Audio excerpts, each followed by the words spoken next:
pendidikan dasar itu mulai dari SD sampai KTS itu namanya pendidikan dasar. Ya. Kira-kira adik-adik tahu nggak tujuannya P3K itu apa? Ada yang tahu? Pengetahuan umum tujuan P3K? Nggak ada, nanti saya sampaikan. Terus adik-adik ini kira-kira sejauh apa pengetahuan adik-adik tentang P3K? Selama ini belum pernah dapat informasi sama sekali, belum ada pembinaan sama sekali. Saya berharap adik-adik nanti bisa gabung dengan Bu Prokes yang tadi katanya cuak-cuak, biar nanti bisa ketemu saya atau tim yang lain bisa menyampaikan beberapa ilmu tentang P3K ini secara bertahap. Ya, kalau cuma hari ini aja nanti saya sampaikan nggak berkelanjutan hilang. Ya, tujuan P3K, tujuan utama P3K yaitu untuk memberikan penanganan secara cepat untuk mencegah adanya kecacatan maupun kematian dan juga memberikan kesembuhan pada penderita. Ya, ingat ya, memberikan pertolongan secara cepat, tepat dalam rangka mencegah kecacatan, ya bahkan sampai kematian. Ya, diingat-ingat ya. Jadi kalau definisi P3K itu untuk memberikan penanganan secara tepat, cepat, apa yang ada konsep dalam adik-adik? Dalam pikiran adik-adik. Mindset adik-adik di otak adik-adik itu ya, adik-adik sendiri harus bersikap tenang kalau ada insiden. Insiden itu insiden atau kejadian. Adik-adik harus menenangkan diri sendiri, menyelamatkan dirinya dulu sendiri. Kalau sudah adik-adik merasa dirinya selamat, merasa adik-adik dirinya tenang, adik-adik bisa berpikir logis, baru kita melakukan tindakan. Kalau adik-adik sendiri merasa panik, ada kejadian panik, itu sesuatu hal yang tidak mungkin adik-adik bisa melakukan tindakan secara cepat dan tepat. Dan itu butuh kebiasaan, butuh dilatih. Makanya adik-adik itu kalau hanya cuma 1-2 kali bertatap muka dengan kita hilang. Memang itu butuh latihan, ya, diasah terus. Terus ada beberapa materi yang disampaikan dalam P3K untuk level pendidikan dasar, yaitu penanganan shock. Apa kalau sini penanganan shock itu? Semaput, ya? Apa kalau bahasanya di balik semaput? Semaput ya? Nggak sadar, turunan kesadaran, pingsan, ya? Boleh yang laki-laki praktek sama dari sebuah penanganan pasien pingsan? Sudah? Pingsan? Belum? Ada yang laki-laki boleh tidur di depan? Satu. Ayo, siapa aja boleh? Ayo, siapa aja boleh? Penanganan shock atau pingsan untuk level pendidikan dasar. Yang pertama, jauhkan dari kerumunan. Maksudnya dalam arti kalau orang sini itu ada orang pingsan kan bikin gitu namanya. Jauhkan dulu, suruh menjauh dulu.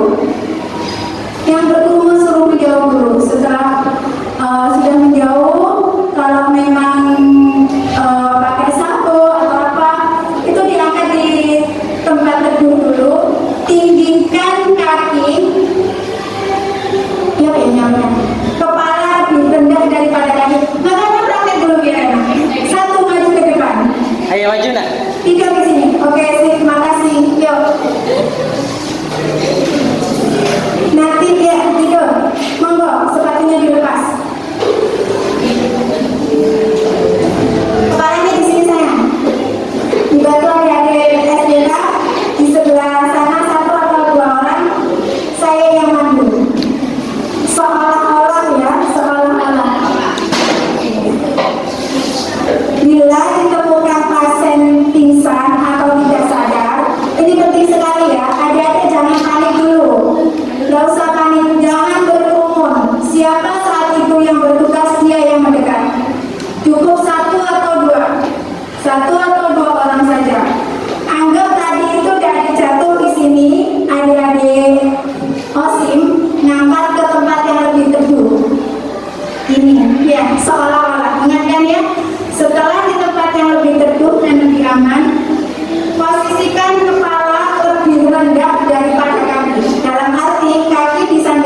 ya pinter. Setelah itu langkah yang kedua, longgarkan semua baju. Ya, misalnya ini pakai dasinya dilonggarkan. Seolah-olah dasinya dilonggarkan, buka. Pakai kancing, buka beberapa kancing, 1 sampai 2 kancing dari atas. Pakai sabun, dilonggarkan sabunnya. Bukan ya kalau sabun, gak apa-apa, atau dilakukan. Kamu bisa, kalau saya ikut dilonggarkan.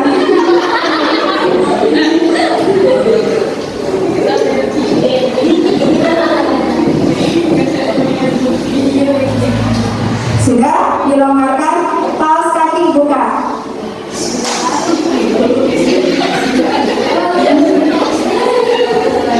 Tujuannya apa? Semua yang berhubungan dengan jalan nafas itu longgar, ya. Terus sudah salah satu tim mulai dari tadi seharusnya ada yang ambil minyak kayu putih. Anggap tadi di sini ambil minyak kayu putih. Ya, kasih ke hidung, taruh di hidungnya. Ya, Pak, Mas tadi sebentar. Ambil di tangan, pas usapkan dalam hidung. Ya, sudah sambil digoyang-goyangkan badannya. Namanya siapa? Mas, namanya siapa? Mohon maaf, 2 aja yang berdiri. Dua aja yang berdiri ya. Menolongnya 2. Ini sambil menggoyang-goyangkan namanya siapa? Egis. Sambil menggoyang-goyangkan badannya, dipanggil nama. Iya. Sudah? Kira-kira sudah atau belum? Belum. Lagi terus goyang-goyangkan. Sudah buka mata? Sudah. Kalau sudah, kasih pertanyaan sederhana. Pertanyaan sederhananya tanya, ini angka berapa? Lagi sambil 3 kali. Nah, kalau sudah, ini kan posisi dalam kelas, ya, diangkat dalam kelas. Kita angkat ke ruang UKS. Anggap yang laki-laki yang 2 penolong ini nandu ke ruang UKS, ya. Anggap ke ruang UKS sambil diajak ngomong terus. Kenapa tujuannya diajak ngomong terus? Ngomong apa aja? Sudah sarapan belum? Terserah mau ngomong apa aja dengan bahasa sederhana atau bahasa yang akrab. Tujuannya apa? Itu untuk mengetahui tingkat kesadaran.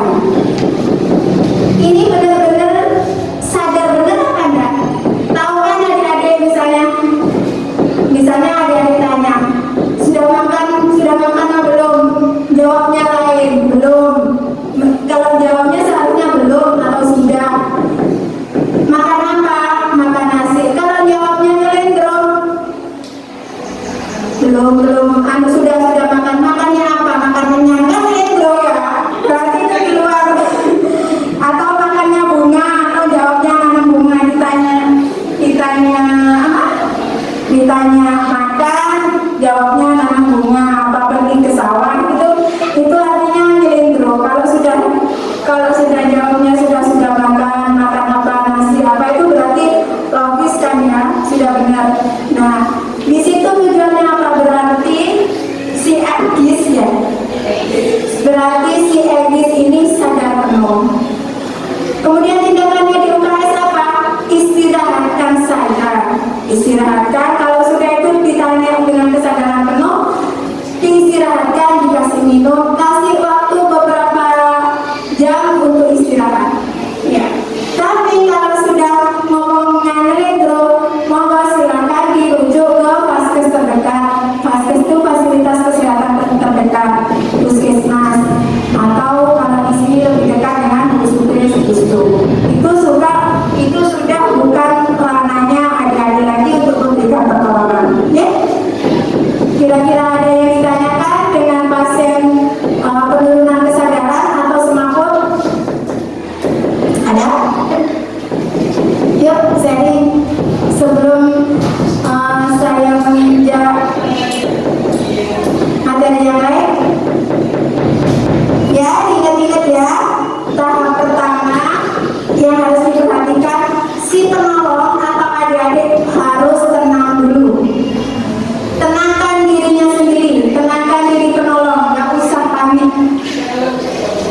Ya.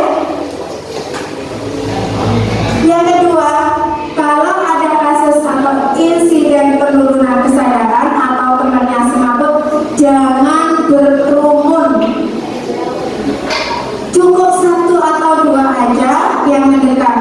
Kalau memang temannya yang lain berkerumun, ya adik-adik minta tolong jangan berkerumun, menjauh dulu. Tujuannya apa? Hawa atau oksigen itu bisa masuk. Ya, semakin berkerumun, semakin sesak, tidak dapat oksigen. Itu ya. Yang nomor 3, bawa ke tempat yang tenang atau lebih teduh. Ya. Yang nomor 4, baringkan dengan posisi kepala lebih rendah daripada kaki. Yang nomor 5, longgarkan semua pakaian yang dipakai. Dalam arti kalau pakai asduk, yang asduknya dilonggarkan. Kancing baju beberapa dari atas 2 atau 3 dibuka. Terus sabuk dibuka, kaos kaki dibuka. Yang kelima, kasih gaung-gaungan. Yang keempat, sapa namanya sambil digerak-gerakkan badannya. Ya. Yang kelima, kalau pasien sudah buka mata, tanya dengan pertanyaan yang sederhana, seperti yang dilakukan mbak-mbak yang dari MA tadi, ngomong ini berapa, atau namamu siapa. Ya, sudah ada yang ditanyakan dari beberapa langkah. Ingat, harus ingat loh ya langkah-langkahnya ya. Jangan digerak-gerakkan dulu pas orangnya di bawah terik matahari. Ya bisa ya.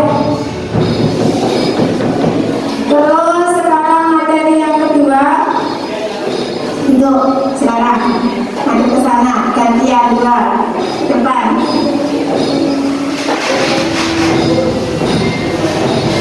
Sana. Nah, maaf ya, ini duduk di depan posisi di atas meja bukannya tidak sopan, tapi ini semata-mata untuk menunjang kegiatan kita hari ini. Ini ceritanya seolah-olah pasien ini main bola. Main bola apa main casting? Apa main apa namanya? Futsal. Futsal, ya. Ini seolah-olah main futsal. Ternyata dia kakinya atau tangannya ya, tangannya kena tiang, ya. Ternyata dia tangannya kena tiang. Kita bawa dulu pasien ke tempat yang teduh dan tenang, seolah-olah tangan kiri atau tangan kanan nabrak tiang.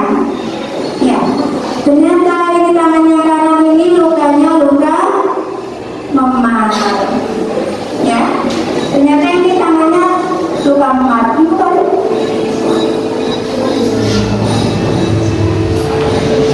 Memar itu ngerti memar? Biru-biru yang kosong, biru-biru. Apa kalau bahasanya sini?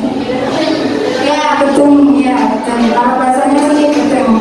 Apa tindakan adik-adik yang harus dilakukan pertama kali? Dikompres apa? Air hangat, boleh? Ayo coba. Belum tepat air apa? Air dingin. Siapa yang mau air dingin? Siapa yang mau air dingin? Nggak usah tahu, nggak apa-apa. Kita sendiri dulu. Siapa yang mau air dingin? Tadi saya dengar air dingin. Sana, ayo. Kenapa kok air dingin? Nggak tahu. Yang mau air hangat kenapa namanya? Kenapa?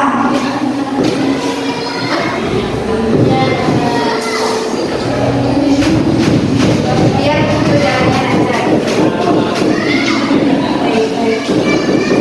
Adik-adik, kalau ada luka memar, ya, yang dilakukan pertama itu kompres dingin. Ya, boleh es batu, tapi bukan es batunya yang taruh plak di situ, enggak. Ada, aku tadi ada apa ya? Es batu ya. Ini seolah-olah ini anggap es batu, ditaruh di anggap ini handuk kecil, ya, handuk kecil. Es batunya lipat di dalam handuk kecil.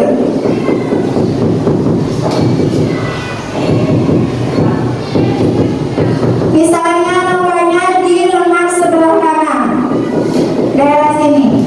Nah, ini nanti dikompres sama air dingin. Alasannya kenapa?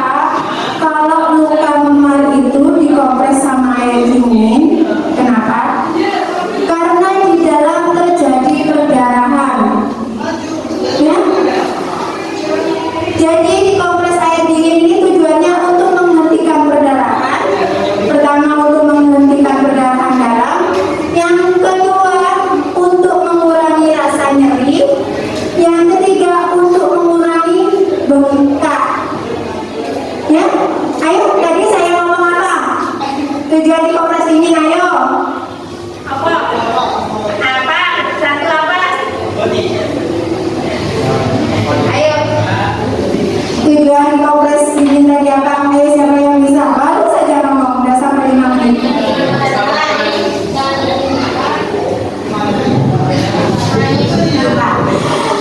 Tujuan dilakukan kompres dingin, tujuannya pertamanya paling utama itu ya untuk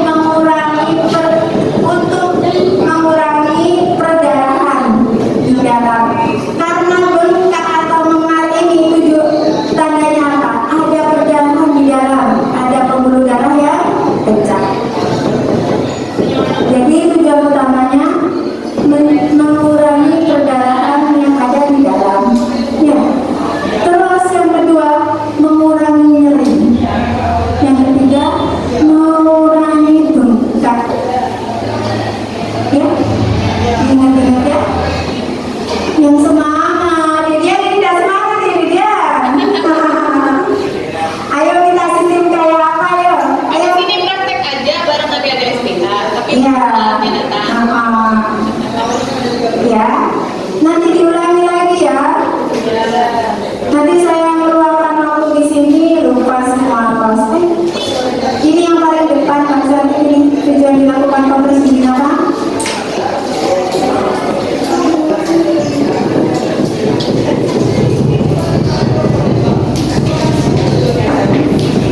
Ternyata bukan ya. Sudah ya, untuk trauma benda tumpul. Sekarang misalnya adik-adik kemah masa-masa bersama, ternyata kena pisau. Berarti itu trauma benda tajam. Anggap adik ini kupas sayur. Ternyata jarinya yang sebelah kanan kena pisau. Darahnya mengalir gitu. Apa yang dilakukan pertama? Tinggikan. Ditinggikan, dari ke atas, jangan ditinggikan. Ya? Tinggikan yang keluar, yang terjadi perdarahan. Ya. Ke atas, ngadep ke atas. Langkah pertama, tinggikan bagian yang trauma benda tajam, yang keluar darah. Ditinggikan, biar semakin, tujuannya apa? Biar semakin mengucur. Setelah itu, cuci di air mengalir. Dalam arti, wastafel, ada kau wastafel di sini ya? Cuci, anggap cuci. Cuci di air mengalir. Setelah dicuci dengan air mengalir, bersihkan luka dengan Tevanol.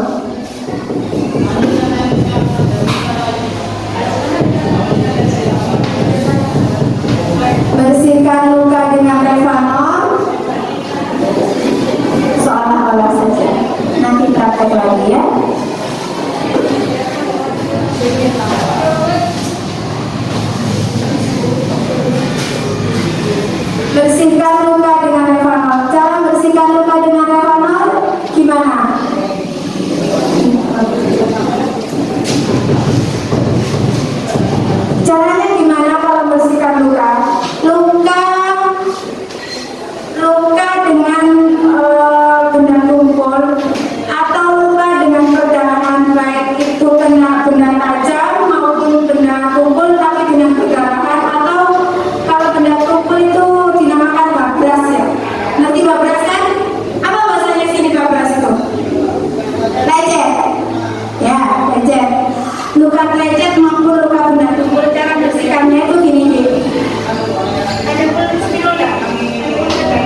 ini bengkak. Kita bandingkan kenapa kita bisa ngomong ini bengkak, karena antara misalnya yang keselio itu sebelah kiri, antara kiri dan kanan itu tidak sama. Ya, antara kiri dan kanan tidak sama. Tetap harus ada pembanding memang. Misalnya ini yang kiri yang kena, yang kanan enggak. Itu kita bandingkan, anggota gerak yang kiri sama yang kanan kita bandingkan. Terus kita lihat apakah ini masih bisa bergerak normal apa enggak. Terus bengkaknya itu amat sangat apa levelnya sederhana. Ini memang agak susah membedakan kalau levelnya adik-adik madrasah. Kalaupun ini misalnya kita memastikan ini hanya kesleo, apa yang kita lakukan? Kita ajak ke tempat yang lebih teduh, yang lebih tenang. Nanti ada yang namanya tesokra pada hari tadi saya itu mau bawakan tapi lupa. Bukan lupa sih, ketinggalan. Sudah saya siapkan. Jadi Ya. coba sampai dulukan tesokram gitu, biar tahu tentunya ada. Anggap ini tesokram, nanti gambarnya biar di kliniknya. Itu balasnya dengan tesokram. Jadi tesokram itu memang alat untuk cedera. Misalnya macam-macam ya. Tesokram yang biasa itu ada yang bentuknya panjang ini. Bisa bayangkan ya adik-adik ya. Bentuknya memanjang, ya sebesar ini, lebarnya sebesar ini, tapi kayak elastis gitu, dari kain, ada yang warna coklat, ada yang warna krem. Pernah lihat adik-adik? Nah, Tapi elastis, ya elastis. Macam-macam tesokram. Terus ada yang adik-adik tahu kayak pemain voli yang dipakai deker di sini. istilahnya berdebat. Iya, beban. Biar lagi ya. Ini berdebat ya. Beban. Kalau kita istilah, kalau bahasa awalnya dia ada beban, kalau bahasanya medisnya tesokram, ya. Itu macam-macam. Ada kalau tahu pemain voli yang ditaruh di lutut, tenang, itu termasuk tesokram. Ada yang ditaruh di pergelangan, tahu kan? Itu termasuk juga beban. Caranya adik-adik kalau beban, luka yang kesleo, ingat-ingat ya, bentuknya ulungannya itu di atas. Ulungannya di atas. Baru kita beban. Tujuannya apa beban ini? Untuk mengurangi rasa nyeri dan pergeseran tulang, biar dia ya. Nah, adiknya gini, ini gampang ini, sekali-kali dibelokin, ini tujuannya ya, cara beban. Meskipun pakai beban tadi yang namanya ini bukan beban ini ya, selanjutnya ya, yang tapi yang warna coklat seperti itu ya. Pokoknya posisinya terus endingnya ini harus di atas. Kalau ininya ada, kalau